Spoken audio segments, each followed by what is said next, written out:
कि या रसूलल्लाह आपकी बेटी आ रही है। आए है अम्मा आयशा फरमाती किसी का चेहरा, किसी की आंख, किसी की नाक, किसी के होंठ, किसी का चलना, किसी का बोलना, किसी का मुस्कुराना, किसी का उठ जाना, किसी का बैठ जाना और किसी का चलना, जब वो चले तो नबी की तरह लगे, बोले तो नबी की तरह, जिसकी नाक नबी की तरह, जिसकी आंखें नबी की तरह, जिसके होंठ नबी की तरह, जब वो मुस्कुराए तो हुजूर की तरह लगे, तो वो कोई और नहीं, हुजूर की बेटी सैयदा फातिमा। सुभान अल्लाह, सुभान अल्लाह। बेशक सैयदा खातून जन्नत है, अल्लाह के रसूल की बेटी है वो। तवज्जो करो मेरी तरफ, देखो हंसा ना करो, देखो महफिलों में हंसने से परहेज करो। देखो याद रखो कि जब तक तुम हंसोगे ना, इस तरह से नहीं, किसी पे मजाक किसी की ना उड़ाओ, ये अल्लाह को पसंद नहीं, उसके रसूल को। समझ, किसी ने अपने आप को नहीं बनाया, अल्लाह ने उसको बनाया।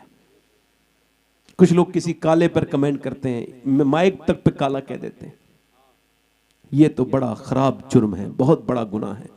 हुजूर ने फरमाया ये दौरे जिहालत की बोली है। दौरे, ये हुजूर का फतवा है, किसका? ये दौरे जिहालत की बोली है, किसी के रंग पर तबसरा करना। हमको ठीक से बात करनी। मैं हुजूर की बेटी की बात कर रहा हूं, आपकी भी बेटियां हैं, हमारे घरों में बेटियां आई हैं। एक दिन हुजूर की बेटी अम्मा आयशा कहती है मैंने अर्ज किया रसूलल्लाह आपकी बेटी आ रही है। हुजूर उठ के खड़े हो गए। सुभान अल्लाह। बेटियां 4 हैं मगर खड़े एक ही के लिए उठते हैं। आए हाय। क्यों? क्योंकि मेरे नबी पाक ने अपने उठते नहीं है बल्कि अपनी मसरत पे बिठाते हैं अपनी बेटी को, इस वजह से कि दुनिया जान ले कि औरतों के लिए नमूने अमल मेरी बेटी फातिमा है। बेशक बेशक, सुभान अल्लाह। हुजूर की बेटी आई हैं और बेटी तो फिर बेटी होती है। ये चादर जो है ना ऐसे बंधी हुई है और उसमें कुछ हुजूर के पास आई हैं, सरकार ने फरमाया मेरी फातिमा आ गई जी। अर्ज किया रसूल मैं अब्बा हाजिर हूँ। कैसे आई फातिमा? तो फिर ऐसे करके जब दुपट्टा अपना खोला चादर, तो उसके अंदर से एक रोटी गर्म निकली, हुजूर के सामने पेश कर दी। या रसूल अल्लाह मेरे अब्बा एक रोटी। तो हुजूर ने जब एक लुकमा मुंह में रखा तो हुजूर की आंखों से आंसू आए। फातिमा मेरी बेटी रोती क्यों है? अर्ज की यार अब्बा जान आप रोते क्यों हैं? इरशाद फरमाया फातिमा बात यह है कि तेरे बाप के मुंह में 5 दिन के बाद पहला लुकमा गया है। अल्लाह अल्लाह। आप उसके ऊपर टेंशन गुजरेगी, वो जीते जी मर जाएगा, तो इस वजह से पिटती हूँ कुटती हूँ, कहीं नहीं जाती, इस वजह से कि मेरे बाप को टेंशन ना हो। मैं कहता हूँ ओ अमीरों, ओ अपनी बीवियों पर जुल्म करने वालों, याद रखो जो बीवी को सताएगा कभी उसको भी जिंदगी में सुकून नहीं मिलेगा। लिख लेना मेरी इस बात को। जिस घर में एक मजलूम के आंसू गिरते हो, बताओ मुझे, जिसका बाप नहीं, वो यतीम बच्ची है, और जिसे जब कोई ताने देता है तेरे बाप ने कुछ दिया नहीं, तेरे भाइयों ने कुछ नहीं दिया, वो बेचारी मजबूर कहां से लाए, क्या करे? बोलो ये सब मुआशरे में तुम्हारे हो रहा है कि नहीं हो रहा है? बोलो तुम्हारी मेरी बेटियां ये पिस रही है नहीं पिस रही है? इसको कौन समझेगा? उसके जख्मों पे कौन मरहम लगाएगा? ओ मेरे भाइयों, उसने कहा ए मुझे समझाएगी, भाग यहां से। सुनो चौधरी जब ये बात कही औरत उठ गई, चली गई, गुस्सा नहीं हुई। हमारे यहाँ मामला ये है, जरा सा कोई तबलीग करे और कोई उससे उल्टी बात कह दे तो वो उसका दुश्मन हो जाता है, वो मौलाना भी हो जाता है। हालांकि उसको पता नहीं कि तबलीग में ये सब मामले तुम्हें झेलने पड़ेंगे। बेशक बेशक। मुबल्लिग मजबूत वो है जो रास्ता ना बदले। बेशक। उसने रास्ता नहीं बदला, दूसरे दिन भी आई और आकर के बोली चौधरी लीजिए दूध पीजिए। उसने कहा फिर आ गई, फिर नमाज के लिए कहेगी, कहा चौधरी साहब देखती हूँ मेरा हक तो मत छीनिए, दूध कल वाला याद था बड़ा अच्छा था और पांव भी याद आ रहे थे कि अच्छे दबाए थे। उसने दूध पी लिया, उसके बाद फिर उसने पांव दबाए, वो सोने लगा, नींद आई। फिर उसने कहा चौधरी साहब मैं जा रही हूँ और आपको भी नींद आने लगी है, और गुस्सा ना करना, जरा जलाल ना फरमाना, आपको अगर बुरा ना लगे मेरी बात का, और गुस्सा ना करें, जलाल ना फरमाए तो फजर की नमाज में उठा दूं। अभी चौधरी के पूरे औरत के लफ्ज निकले नहीं, चौधरी ने अचानक एक लात मारी, ऊपर से नीचे गिरी तो पलंग पे उसका मुंह लगा, और फिर पत्थर में जाके जब उसका होंठ टकराए तो उसका मुंह फट गया, और उस फटने से उसके खून से ब्लीडिंग होने लगी, मुंह से खून निकलने लगा, नीचे को खून के लोथड़े गिर रहे हैं। मगर न जाने कितनी नेक माँ की बेटी थी वो, उसका बाप कितना अल्लाह वाला होगा जिसने हुजूर के दीन के लिए इतनी कुर्बानी दी। एक लफ्ज भी तो नहीं बोली, अपना बर्तन उठाया, नीचे को सर करे चली गई, एक लफ्ज भी तो नहीं बोला, ये भी तो नहीं कहा मैं नमाज के लिए तो कह रही हूँ, मारता क्यों है, गालियां क्यों देता है, लाते क्यों मारता है? और रास्ता नहीं बदला, आती रही और जाती रही, आती रही और जाती रही, आती रही जाती रही। यहां तक के कई हफ्ते गुजरे, चौधरी के दिल में रहम आया, कहने लगा मैं तुझे मारता हूं, तू चौधरी की बेटी है, इतने पिटने के बाद भी तू मुझे रोज रोज ये क्या कहती है, बार बार तुझे क्या लालच है? कहने लगी चौधरी बात ये है, मेरे माँ बाप ने मुझे नमक हरामी नहीं सिखाई, नमक हलाली सिखाई है। का क्या मतलब? का तेरा नमक खाती हूं, तेरी बीबी हूं। हुजूर फरमाते हैं जब बेनमाजी मरेगा इतनी प्यास लगेगी, अगर सातों समंदर का भी पानी पी ले तो उसकी प्यास बुझ नहीं सकती जो अपने रब के सामने झुकता नहीं। और चौधरी बेनमाजी जहन्नम में जाएगा। अल्लाह के रसूल फरमाते हैं बेनमाजी कयामत के दिन फिरौन और नमरूद के साथ और दुश्मनाने खुदा के साथ। तो देख चौधरी तू बेनमाजी अगर ऐसा मरेगा तो फिर मैं कैसे बर्दाश्त करूंगी, और अगर तू बेनमाजी तो फिर मेरी आने वाले बच्चे, मेरी नस्ल के बच्चे भी बेनमाजी हो सकते हैं। बस इसी वजह से तेरी गालियां भी सहती हूं, तेरी गालियां और तेरी लातें भी बर्दाश्त करती हूं, तेरा जुल्म सहती हूं कि मेरे बच्चे जहन्नम से बच जाएं, और मुझे कोई लालच नहीं, बस यही बात है। उसने नजर नजर में ही ऐसे भले सुखन कहे, मैंने तो उसके पाँव में सारा कलाम रख दिया। आदमी आगे बढ़ के बोला तू इतनी परेशानी में भी मुझे इतना समझाती है, जा सुबह को तू मुझे ना उठाना बल्कि मैं तुझे सुबह उठाऊंगा। सुबह चौधरी ने अपनी बीबी को उठाया है। जैसे ही चौधरी ने बीबी को उठाया है, बीबी ने वुजू किया है, चौधरी ने भी वुजू किया है, मुसल्ला बिछाया है, चौधरी रुकू में गया, औरत भी रुकू में गई। मगर जब चौधरी सजदे में गया ना तो औरत सजदे में जाके फूट पड़ी और कह ली मेरे करीम, मेरे रहीम, ऐ मुझे माफ करने वाले परवरदिगार, तू बेपनाह ताकतों वाला है, मैं कमजोर तेरी बंदी हूं, मेरी कोई हैसियत और औकात नहीं, मगर यहां तक लाना ये मेरा काम था। तुझे पता है मैं कितनी पिटी हूं, कितनी गालियां मैंने खाई हैं, तू बेहतरीन कदरदान है मालिक, यहां तक लाना, इसको तेरे सामने झुकाना मेरा काम था। मेरे आदमी को कबूल कर लेना, मेरे घर का माहौल बदलना ये तेरा काम है। मेरे रब अपनी बंदी कमजोर पर करम फरमा दे, मेरे रब इसे यहां तक झुका लाई मैं, अब अपना ले तू। अल्लाह का ऐसा फजल हुआ, चौधरी का दिल बदला, ऐसा बदला ऐसा कि फिर उसने कभी तहज्जुद तक की नमाज नहीं छोड़ी, बल्कि गांव-गांव मसाजिद बनवाई, अपने घर में एक बड़ी सी मस्जिद बनवाई जो आज भी जिसे लोग देखने के लिए जाते हैं, और गांव-गांव में उसने मसाजिद बनवाई। उसके 100 नौकर नमाजी, 2 बीबियां, बच्चे, पूरे इलाके में एक औरत ने नमाजियों की लहर दौड़ा दी, एक औरत ने नक्शा बदल के रख दिया। और मियां जब इन दोनों के दरमियान बच्चा पैदा हुआ तो कोई आम बच्चा पैदा नहीं हुआ, बल्कि अपने जमाने का कुतुबुल अख्ताब बन के पैदा हुआ। उसका नाम सुल्तान मोहम्मद बाहू था। उसी ने कहा था तस्बीह फिरी पर दिल नहीं फिरिया, की लेना तस्बीह फड़ के हूं, इल्म पढ़ा पर अदब न सीखिया, की लेना इल्म नहीं फड़ के हूं। जब माँ बाप नमाज पढ़े पंजाब में तो बेटा सुल्तान मोहम्मद बाहू बनता है, जब माँ बाप नमाजी होते हैं तो फिर बेटा सुल्तान मोहम्मद बाहू बनता है, जब माँ बाप नमाजी होते हैं तो बेटा अहमद रजा बरेली का आला हजरत बनता है, जब माँ बाप नमाज पढ़ते हैं तो बेटा शाह जमालुल्लाह बनता है, जब माँ बाप नमाज पढ़ते हैं तो बेटा अलाउद्दीन अली अहमद साबिर कलियरी बनता है, जब माँ बाप नमाजी होते हैं तो बेटा मोइनुद्दीन अजमेरी हिंदल वली गरीब नवाज बनता है, जब माँ बाप नमाज पढ़ते हैं तो बेटा अब्दुल कादिर जिलानी गौसे आजम बनता है, जब माँ बाप मदीने में नमाज पढ़ते हैं तो बेटा करबला के मैदान में 3 दिन का भूखा प्यासा सर सजदे में रखता है और अर्ज करता है मेरी माँ फातिमा आप जब सर सजदे में रखती थी भूखी प्यासी तो फैशा में रखती थी, फजर में उठा भी लेती थी, मगर आपका बेटा हुसैन जब सर रखेगा करबला के मैदान में तो रखेगा करबला के मैदान में, उठाएगा कयामत के मैदान में। सुभान अल्लाह, सुभान अल्लाह, नारे तकबीर, नारे रिसालत, उलमाए अहले सुन्नत, उलमाए अहले सुन्नत, खानदाने मुस्तफा, खानदाने मुस्तफा, सैयद शबाहत मिजाज साहब किबला, हजरत नारे तकबीर, हजरत के नाम का नारा लगाओ। मैं तो खादिम हूं आप लोगों का, जोर से बोलो सुभान अल्लाह, दिल लगा के बोलो, मुस्कुरा के बोलो।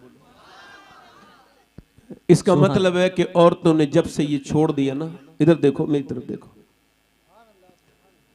एक औरत ने अपने आदमी से कहा चलो रामपुर के बाजार में मुझे कुछ सौदा लेना, उसने ठीक है, बिलासपुर गई है, मैं आपको मिसाल दे रहा हूं,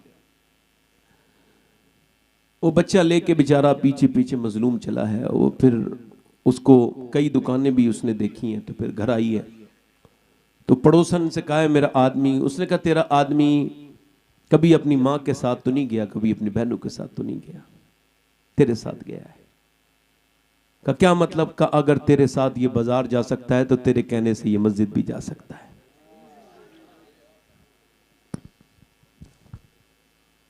औरतें समझती हैं कि ऐसे ही घर बन जाएगा।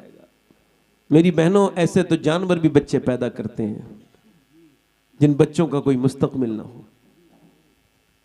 मेरी बहनों, अपने बच्चों को दीनदार बनाओ। माएं अगर चाहें तो बच्चे बदल सकते हैं आज भी। मेरी बेटियां अगर चाहें, मेरी बहनें अगर चाहें।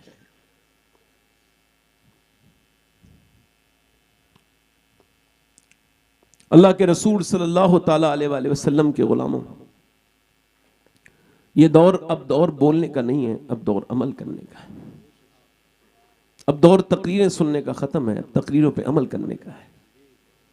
अब तो जो मौलाना लोग तकरीर कर रहे हैं उनको भी चाहिए कि दिलों को लगा लें इन्हीं बातों से। हो सकता है तुम्हारी वजह से किसी एक मुसलमान का भला हो जाए। बेशक बेशक। कोई तकरीर करने से पहले भी दुआ किया करो कि अल्लाह, तूने बड़ी इज्जतें दी हैं, तूने बड़ी इज्जतें दी, कुर्सियां दी, हमारी क्या औकात थी, हैसियत नहीं, मगर जब ये मनसब दिया है तो इस पर अपना इस्तकामत भी देना मालिक। आमीन आमीन अल्लाहुम्मा। अम्मा आयशा फरमाती, मेरी बहनें सुन ले, हुजूर की बेटी की बात कर रहा हूं। एक दिन हुजूर की बेटी आई है, कहती तो हुजूर उठ के खड़े। मैंने कहा, अर्ज की, या रसूलल्लाह आपकी बेटी आ रही है। आए है। अम्मा आयशा फरमाती, किसी का चेहरा, किसी की आंख, किसी की नाक, किसी के होंठ, किसी का चलना, किसी का बोलना, किसी का मुस्कुराना, किसी का उठ जाना, किसी का बैठ जाना, और किसी का चलना, जब वो चले तो नबी की तरह लगे, बोले तो नबी की तरह, जिसकी नाक नबी की तरह, जिसकी आंखें नबी की तरह, जिसके होंठ नबी की तरह, जब वो मुस्कुराए तो हुजूर की तरह लगे, तो वो कोई और नहीं, हुजूर की बेटी सैयदा फातिमा। सुभान अल्लाह सुभान अल्लाह। बेशक सैयदा खातून जन्नत है, अल्लाह के रसूल की बेटी है वो। तवज्जो करो मेरी तरफ, देखो हंसा ना करो, देखो महफिलों में हंसने से परहेज करो।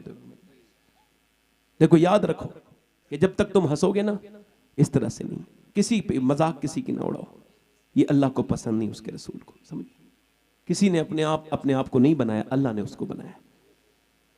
कुछ लोग किसी काले पर कमेंट करते हैं, माइक तक पे काला कह देते हैं, ये तो बड़ा खराब जुर्म है, बहुत बड़ा गुनाह है। हुजूर ने फरमाया ये दौरे जिहालत की बोली है, दौरे, ये हुजूर का फतवा है। किसका? ये दौरे जिहालत की बोली है, किसी के रंग पर तबसरा करना। हमको ठीक से बात करनी। मैं हुजूर की बेटी की बात कर रहा हूं, आपकी भी बेटियां हैं, हमारे घरों में बेटियां आई हैं। एक दिन हुजूर की बेटी अम्मा आयशा कहती है, मैंने अर्ज किया, या रसूलल्लाह आपकी बेटी आ रही है। हुजूर उठ के खड़े हो गए। सुभान अल्लाह। बेटियां चार हैं मगर खड़े एक ही के लिए उठते हैं। हाय हाय। क्यों? क्योंकि मेरे नबी पाक ने अपने, उठते नहीं है बल्कि अपनी मसनत पे बिठाते हैं अपनी बेटी को, इस वजह से कि दुनिया जान ले कि औरतों के लिए नमूने अमल मेरी बेटी फातिमा है। बेशक बेशक। सुभान अल्लाह। हुजूर की बेटी आई है, और बेटी तो फिर बेटी होती है। ये चादर जो है ना ऐसे बंधी हुई है, और उसमें कुछ हुजूर के पास आई है, सरकार ने फरमाया मेरी फातिमा आ गई जी। अर्ज किया, रसूल मैं अब्बा हाजिर हूँ। कैसे आई फातिमा? तो फिर ऐसे करके जब दुपट्टा अपना खोला चादर, तो उसके अंदर से एक रोटी गर्म निकली, हुजूर के सामने पेश कर दी। या रसूल अल्लाह, मेरे अब्बा एक रोटी। तो हुजूर ने जब एक लुकमा मुंह में रखा तो हुजूर की आंखों से आंसू आए। फातिमा मेरी बेटी रोती क्यों है? अर्ज की, यार अब्बा जान आप रोते क्यों हैं? इरशाद फरमाया, फातिमा बात यह है कि तेरे बाप के मुंह में 5 दिन के बाद पहला लुकमा गया है। अल्लाह अल्लाह अल्लाह अल्लाह। तो बेटी ने अर्ज की, अब्बा आज ही अली लाए थे जो, तो मैंने पहले बनाए, सुखाए, उनको खाना, उनको आटा बनाया, उनको पीसा, उसके बाद रोटी बनाई, मैंने अली को भी खिला दी, मैंने हसन को भी खिला दी, मगर मैंने नहीं खाई। मैंने सोचा पहले अपने अब्बा को खिलाऊंगी, तो आप खा लें। सुभान अल्लाह सुभान।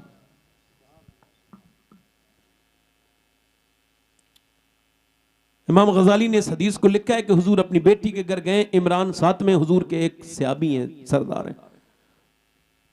हुजूर फरमाते, फातिमा दरवाजा खोलो, जरा अंदर आ जाऊं। अर्ज की, अब्बा अकेले हैं तो आ जाए, इमरान आए हैं मेरे साथ, उन्हें ना लाए अब्बा। और फातिमा उन्हें क्यों ना लाऊं? अब्बा उन्हें ना लाए। और फातिमा क्यों ना लाऊं? अब्बा उन्हें ना लाए। हुजूर ने कई बार पूछा ना, तो सब बेटी वाले बैठे हो, सबकी बहनें होंगी, इस पर ध्यान दे के सुन। अब्बा उन्हें न लाए क्यों मेरी बेटी? जब हुजूर ने कई बार पूछा तो अंदर से आवाज आई, आपकी बेटी के पास उतने कपड़े नहीं हैं कि वो किसी गैर मर्द के सामने आ सके। एक अल्लाहु अकबर। जोड़ी कपड़े में इतने पैमद लग गए। इमाम हसन कहते हैं मैंने अपनी अम्मी को देखा कि 17 दिन के फाके से भी मेरी माँ पूरी रात सजदे में दुआएं करती थी। अल्लाह अल्लाह। मैंने पूछा था अम्मी जान कभी मेरे भाई हुसैन के लिए आपने दुआ नहीं की? कभी मैंने अपने लिए नहीं सुनी, कभी अब्बा के लिए नहीं सुनी, आप हमारे लिए दुआ क्यों नहीं करती? तो फरमाती थी मेरे बेटे हसन तेरी माँ फातिमा की दुआ पे पहला हक मेरे अब्बा की उम्मत के लोगों का है। सुभान अल्लाह सुभान अल्लाह। अर्ज की अब्बा आपकी बेटी के पास तो नहीं कपड़े नहीं, तो हुजूर अंदर गए तो चादर अंदर भिजवाई तो देखा तो बेटी का चेहरा पूरा पीला है, उतरा हुआ है।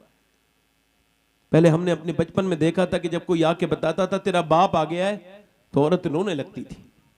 पूछा क्यों रो रही हो? कई महीने के बाद देखा है अब्बा क्या पता कैसे हो गए होंगे। पहले ना तो मोबाइल थे ना ये दुनिया की चीजें थी, मगर पहले के खत वो लुत्फ देते थे जो आज के मोबाइल लुत्फ नहीं देते। बेशक बेशक। बेटी तो बाप तो ऐसे आके खड़ा हो जाए तो बेटी का दिल भर आता है बाप को देखकर। फिर हुजूर ने पूछा मेरी बेटी क्या हुआ है, चेहरा बड़ा पीला, अल्लाह का शुक्र है। वो फातिमा बताना क्या हुआ है? अंदर गए अल्लाह का शुक्र। वो मेरी फातिमा बताना क्या हुआ है? हुजूर ने कई बार पूछा ना तो एक तो शुक्र है शुक्र है, फिर जब हुजूर ने कई बार पूछा तो बेटी फूट पड़ी, अब्बा और कोई बात नहीं, आपकी बेटी ने आज 5 दिन से कुछ नहीं खाया, उसके पेट से एक पत्थर बंधा है और अब्बा आपके नवासे भी भूखे हैं। हुजूर ने सर पे हाथ रखा, फरमाया मेरी बेटी फातिमा अगर तुमने 5 दिन से कुछ नहीं खाया तो तुम्हारे बाप को आज 9 दिन हो गए, मैंने 9 दिन से कुछ नहीं खाया। अल्लाह अकबर। हुजूर के पेट से 2 पत्थर बंध रहे हैं। मैं आप सबसे पूछता हूँ ये बताओ कितने रमजान के रोजे रखे तुमने? नहीं रखे होंगे, मगर अम्मा आयशा फरमाती हैं कि हुजूर गुठलियां चूस चूस के रोजे रखते थे, गुठलियां चूस के पानी पी लिया रोजा रख लिया। 17 दिन गुजरे थे एक दिन और हुजूर ऐसे दुआ कर रहे थे, ओ मोबाइलों में लगे रहने वालों ऐसे करके दुआ कर रहे हैं, अल्लाह क्या दुआ कर रहे हैं? अल्लाह मेरी उम्मत कभी भूखी ना मरे, मेरी उम्मत कभी भूखी ना मरे। यानी आप हुजूर को भूल गए, हम हुजूर को भूल गए। मेरी बेटियां क्या जवाब देंगी जिनकी अलमानियां भरी हुई हैं मगर फिटिंग के लिबास, माज़अल्लाह मेकअप के जिंदगी, फिटिंग का लिबास ये हराम। हुजूर की बेटी दुनिया से जा रही है, सैयदा तैयबा ताहिरा खातून जन्नत सैयदा फातिमा रो रही हैं। हजरत अली ने कहा क्यों रोती हैं? कहा मैं इस वजह से रो रही हूँ, जीती जी तो पर्दा किया है, इंतकाल के बाद जनाजा निकलता है तो कांधा लोग बदलते हैं तो पता चल जाता है कितनी मोटी है मरने वाली मैयत, कितनी मोटी की है, कितनी मैं सोच रही हूँ जीती जी तो पर्दा किया है मैंने, कहीं ऐसा ना हो जब मेरा जनाजा निकले तो किसी को ये खबर ना हो जाए कि मोहम्मद की बेटी कितनी मोटी है, कितनी पतली है। सल्लल्लाहु अलैहि वसल्लम। मेरी बहनों मेरी बेटियों 5 मिनट अभी हमारे पास है। जी जी अता हो। बस मैं आखिरी बात कर रहा हूं, हजरत तशरीफ रखते हैं। मेरे भाई उधर देखो इधर देखो, ए भाई बैठो 1 मिनट की बात है, बैठ जाओ। अपनी जिंदगियों में तब्दीली लेकर के आओ, उसके सामने रोया करो अल्लाह के सामने। मेरी बहनों आप भी क्या जवाब दोगी हुजूर की बेटी को क़यामत के दिन? बस इसके बारे में सोचना। आज हमारे पास वक्त जितना था मैंने उतनी खिदमत करने की आपकी कोशिश की, मगर एक बात बता के जा रहा हूँ, अपनी जिंदगियों को तब्दील करो, अपनी जिंदगियों में तब्दीलियां लेकर के आओ, है ना? इधर देखो मेरी तरफ देखो, उसके सामने रोया करो। एक औरत है मूसा अलैहिस्सलाम के ज़माने में, एक आदमी के पास आई है, आके कहती है कि मुझे कुछ दे दे मेरे बच्चे भूखे हैं। उसने कहा मैं तो हर रात एक नई औरत बुलाता हूँ जिना करने के लिए, तू आज रात को आ जाना मैं तुझे दे दूंगा। उसने कहा मैं अपना जिस्म बेचने नहीं आई। वापस चली, फिर वापस आई, बच्चे रोने लगे, अम्मा कुछ लाई, एक बच्चा बेहोश हो गया। बोली जो तुझे करना हो वो कर लेना। उसी आदमी के पास गई, अभी कुछ दे दे मेरे बच्चे भूखे हैं। वो खाना खिला के रात में वापस आई है, कमरा बंद है, ये इसके करीब जा रहा है, वो कांप रही है, ये करीब जा रहा है जिना करने, वो कांप रही है, कमरा बंद है, कोई नहीं। उसने हाथ लगाया, जैसे ही हाथ लगाया कहने लगा, रोने लगी, आंखों से आंसू निकले, कांपने लगी, ए रोती क्यों है? पैसे नहीं मिले? कहा पैसा सब कुछ थोड़ी होता है, ईमान भी कुछ होता है। का मतलब? कहा जब मैं रात को सजदा करती हूँ तब भी अल्लाह देखता है, और जब मैं आज अपना जिस्म बेच रही हूँ तब भी मुझे मेरा अल्लाह देख रहा है। मैं उससे यही कह रही हूँ, ए मेरे करीम तेरी बंदी मजबूर अगर ना होती, इसके बच्चे भूखे ना होते तो कभी जिना ना करती, मुझे माफ कर दे मालिक, मुझे माफ कर दे। कहते ऐसी रोई उसका दिल बदल गया, जा तो मैं तुझे अपनी बहन बनाता हूँ। जा। वो चली गई। वो सजदे में जाके बोला मालिक एक दिन आई थी, हाथ तक नहीं लगाया, और मैंने तो कितनी लड़कियों की इज्जतें लूटी हैं, मेरे तरह था पापी कोई नहीं, मैंने तो कितनी इज्जतें लूटी हैं। और रात को जब सो गया रोते रोते, सुबह को दरवाजे पे दस्तक हुई, कहा कौन? का दरवाजा खोलो, सामने कोई बुजुर्ग खड़े, कहा आप कौन? कहने लगे मेरा नाम मूसा है और अल्लाह ने तुझे सलाम कहा है। सुभान अल्लाह, सुभान अल्लाह। लगा मूसा अल्लाह मुझे सलाम नहीं कहेगा, मैं तो इज्जतें लूटने वाला हूं, इज्जतें लूटने वाला हूं, मैंने इज्जतें लूटी, अल्लाह मुझे सलाम नहीं कहे, मैं पापी हूं। गलत। मूसा ने कहा नहीं कोई नेकी की? कहा हाँ। रात पूरी बात बता के रोने लगा। रात रोया था, कितना रोया था? आंखों के आंसू यहां तक आ गए थे। मूसा ने कहा अल्लाह ने मुझे भेजा है और कहा है मेरे बंदे से कहना कि उसके रब ने उसके आंसुओं को पसंद कर लिया, सुभान अल्लाह, उसे माफ कर दिया। रोया करो अल्लाह के सामने, गिड़गिड़ाया करो मेरे भाइयों। हाथ उठा के बताओ सैयद साहब के सामने 1 मिनट में, वक्त हमारे पास कम है, और कौन कितने आशिक रसूल ऐसे हैं जो हुजूर के नाम पे अपनी जान दे सकते हैं? पीछे आगे से हाथ उठा के बताओ। अभी 4 मिनट हैं 12 बजने में, और मैं 2 मिनट में खत्म कर रहा हूं। कोई आशिक रसूल है? हाथ ऊपर उठाओ। जान दे दोगे? नीचे हाथ करो। जो जान दे सकता है कुछ भी कर सकता है ना, है ना? कितने लोग ऐसे हैं जो आज से हुजूर के नाम पे जान भी दे देंगे और आज से हुजूर के नाम पे पूरी दाढ़ी भी रखा लेंगे, वो इस महफिल में खड़े हो जाएं। नहीं आप नहीं आप खड़े हो जाओ। एक खड़े रहो, जिनकी नहीं है। हाँ ठीक है। 3 एक दूसरे की तरफ खड़े हो जाओ, खड़े रहो 1 मिनट खड़े रहो। पूरी दाढ़ी रखाने वाले खड़े हो जाएं।